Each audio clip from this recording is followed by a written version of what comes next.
Welcome back from that short break, and of course, we kick things off on Saturday with a mad big derby. Yep. London derby. West Ham United will be taking on Arsenal.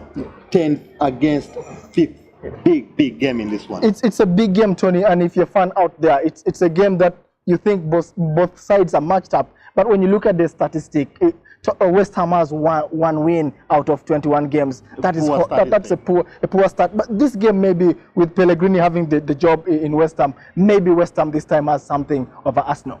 Arsenal will be coming into this game, of course, with problems that we've talked about in their defense. But West Ham are also fighting their own battles there with their big talismanic striker, Arnautovic, being courted by an unknown Chinese club. Of course, West Ham have had to rebuff a £35 million deal there, of course, so we'll be waiting to see what happens there. But they've been much improved in the past couple of games, of course. We know the form that, of course, their winger, Felipe Anderson, has been having very terrific performances there. And this is a game that might be tricky for Arsenal. I still believe with Arsenal's injury problems, they're still struggling to beat their opponents there, especially after losing that long streak of being unbeaten. So it will be a test for Unai Emery to see how they bounce back in this one. They have transfer problems of their own. Ramsey might be moving to Juventus at the end of the season, but even might be having to leave before on 18 million pounds. So it's a big problem for a thin Arsenal side. But I've still gone for a win for Arsenal 3-1. Tony, I'm scared. Given the record. Given the record, but I'm so scared of this Arsenal team. We do not know which lineup Unai Emery is going to set up or tomorrow. We do not know that for sure. But also, you've mentioned that Felipe Anderson is terrific in that wing. And if he plays tomorrow against Lichtsteiner, I see trouble for the Arsenal right man. So I've given them a chance. Snodgrass whips in crosses there, and the card is available on the bench just in case. I think West Ham will win this 2-1.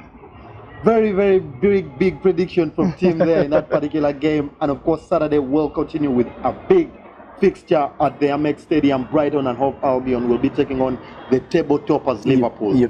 54 points for them there in the first 21 games, which is a brilliant return for Jurgen Klopp's side. They take on a 13th placed side on 26 points. This team has to suddenly start picking up points. They've never beaten Liverpool in a competitive game almost in a very long time. And Liverpool come into this with the newly crowned African Player of the Year, Mr. Mohamed Salah, who is also, don't forget, chasing that golden boot on 13 goals. Yeah, Tony, I think Salah, rightly so, is the best African player. But this is a chance for Brighton to go against Liverpool. We know the last games they've never won, and they've been losing on an average of 4 goals to 1.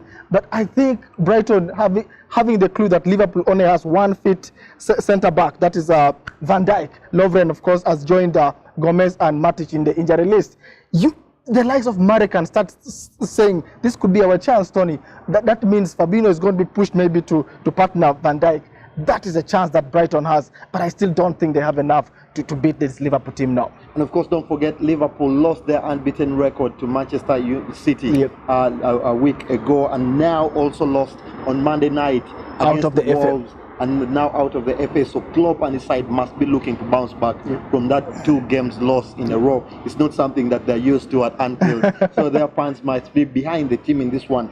I've still gone for a 4-1 win for Liverpool. I think Liverpool win this narrowly 2-1. Big prediction there as well. Of course, Liverpool will be looking to keep winning because they know someone is breathing heavily down their necks. And on Saturday, we wrap things up with a late kickoff. Chelsea, the low-scoring Chelsea, taking on a very defensive Newcastle side in a game that I expect to be very tight. It's going to be a tight game, Tony, for sure. We mentioned in the previous episode that if Chelsea keep depending on Hazard and he loses form, then they start failing to score. And it has exactly happened how we predicted. Hazard is not scoring anymore. And the last 2 games at home, they have not picked up a win. They lost. Not even scored a goal. Not even scored a goal, They lost to Leicester there and then drew against the poor Southampton. And Rafa Benitez, Tony, has a way of playing these big sides. He sets up his team just to come and defend and frustrate you. And if Chelsea is not critical, they might drop points again in this fixture. It's a very big game, of course, for Mauricio Sarri. We know he's looking out for a striker in this January period.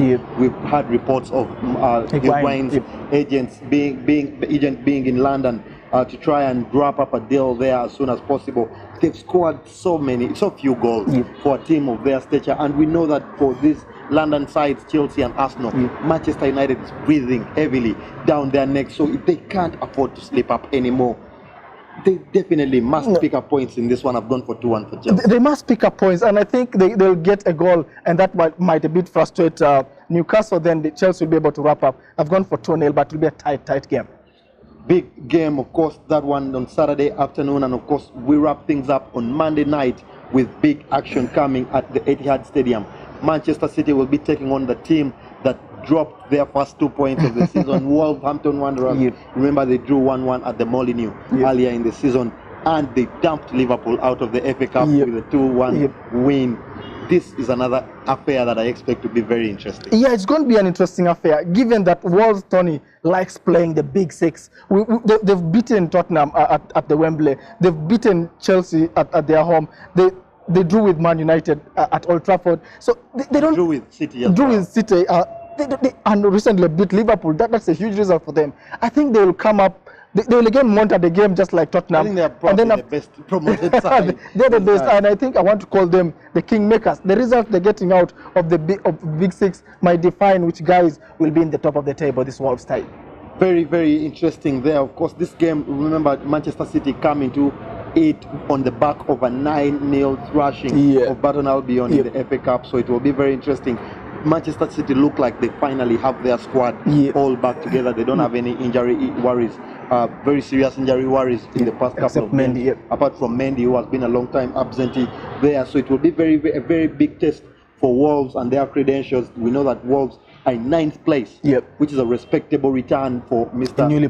newly promoted side. So Nuno Espirito Santo should be proud of his side. 29 points. We know that the points to survive relegation have come down from 40 in earlier 35 seasons to now 35. He should be able. So that's 6 points that he has to get to be assured of Premier League football next season. But I've gone for a win for City, 3-0. Though City don't have any clean sheet in 6 home games. Yeah, Tonny, and before the last 2 games at the FA and Carabao, they had gone 11 games without a clean sheet, and I think they will be hurt again by a goal, so I've gone for 3-1 Man City.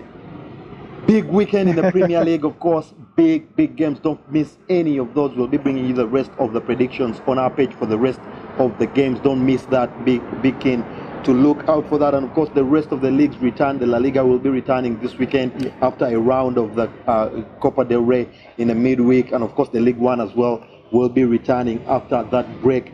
We have the Asian Cup currently going on, so don't miss any of that. Watch out for our results, and we'll be publishing on our Facebook, Twitter, Instagram pages, and don't miss any of our videos as usual on our YouTube channel. Click the subscribe button in the link down below in your videos, and make sure you never miss any of our videos.